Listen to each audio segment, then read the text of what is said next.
गौरव भाटिया जी, पहला प्रश्न आप ही से है और वही प्रश्न है जो कपिल सिब्बल साहब ने ट्वीट के जरिए पूछा है। आपके पास कौन बचा? विश्वास के योग्य तो आप भी नहीं है, तभी नीतीश कुमार से लेकर और जितने एनडीए के आपके साथी अभी तक थे, शिरोमणि अकाली दल से लेकर सबका उन्होंने लिखा है, सब आपको भी छोड़कर चले गए।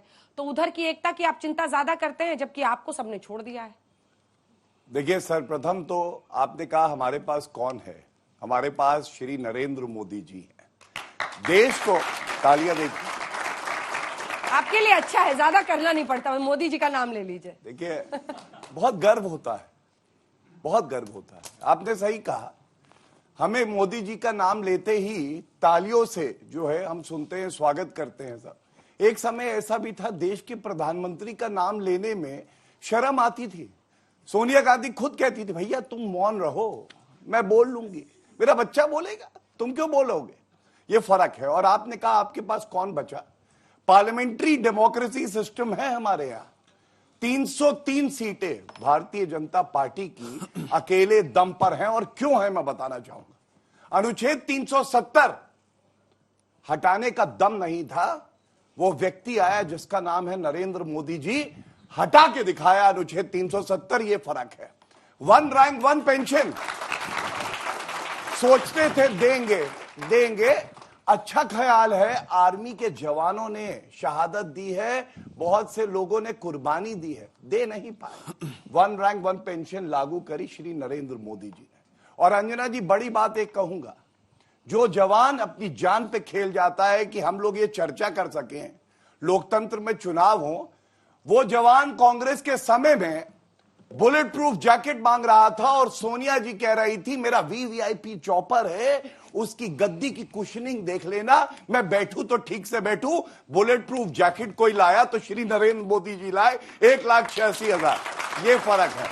अब आपने इनकी बात करी, ये गठबंधन पे जवाब दे रहे हैं ये। अरे भैया, देश का यह हाल हो गया। उत्तर प्रदेश में सीटें कितनी आई? 2, 1, 2, 1 ये बोलेंगे बीच में। ये शांत रहो। उत्तर प्रदेश से 80 सीटें आती है। सत्ताधारी दल के प्रवक्ता का हाल है। देश का क्या हाल होगा? मणिपुर का ऐसे ही लोगों के वजह से हाल है। वो अपनी ताकत बता रहे हैं। आपने सवाल किया था कौन है, पूरी कीजिए अपनी बात। धन्यवाद। मतलब आपको अब अन्य दलों की जरूरत है नहीं। अरविंद जी बेकारी आपके बगल में हो के मोदी जी का गुणगान करें। नहीं ऐसा मैं बता आएगा तो बताऊंगा ना, जवाब दूंगा। अपनी ताकत होना एक अच्छी बात है, लेकिन ताकत को बढ़ाते रहना उससे डबल अच्छी बात। मैं अपनी बात पूरी करना चाहूंगा। और इनके लिए तो इतना ही अर्ज किया है, आजकल ऐसे वफादार बदल जाते हैं जैसे सुबह अखबार बदल जाते हैं।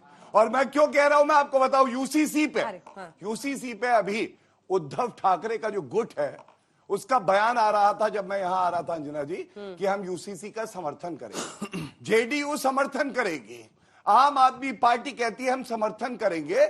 यह सवाल तो आपको इनसे पूछना चाहिए कि भैया इकट्ठा किसको कर रहे हो। जैसे थाली में मेंढक डालते हैं, एक आता है दूसरा चला जाता है, वैसे ही महागठबंधन की हालत है। इनके साथ ना जनता है, ना इनके पास नेता है, ना इनके पास विचारधारा है। और देखिएगा, डबल डिजिट पार्टी थी, सिंगल डिजिट पे आएगी 2024 के चुनाव के बाद। आप देख लीजिए। आलोक जी वो कह रहे हैं कि कांग्रेस का हाल बुरा होगा, लेकिन इस विपक्षी एकता में नीतीश कुमार तो बड़ा रोल प्ले कर रहे हैं, लेकिन आप सबसे बड़े प्लेयर हैं।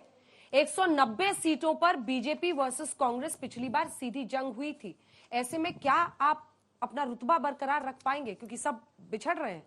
अभी जितने सवाल उठाए गए, यूनिफॉर्म सिविल कोड पे मैं एक एक का उत्तर देता हूं। जिनको उन्होंने कहा मौन प्रधानमंत्री थे, उन्होंने 50 से ज्यादा प्रेस कॉन्फ्रेंस अपने कार्यकाल में की, मीडिया के साथियों के सबके उत्तर दिए, विदेशों से लेकर दिल्ली तक प्रेस कॉन्फ्रेंस की।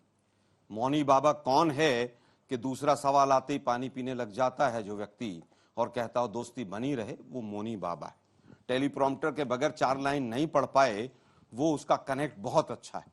8,000 करोड़ के हवाई जहाज में जो व्यक्ति घूमे वो चाय वाला है। खैर आज का विषय वो नहीं। वन रैंक वन पेंशन वाले आज भी हड़ताल पे बैठे हुए हैं, क्योंकि वन रैंक वन पेंशन की जगह 5 रैंक 5 पेंशन दिया गया। ताकत बढ़ाने की बात भी वाजपेयी जी ने कही। 5 सांसद थे, 4 बीजेपी ने तोड़ के अलग कर दिए, इनकी ताकत बढ़ गई।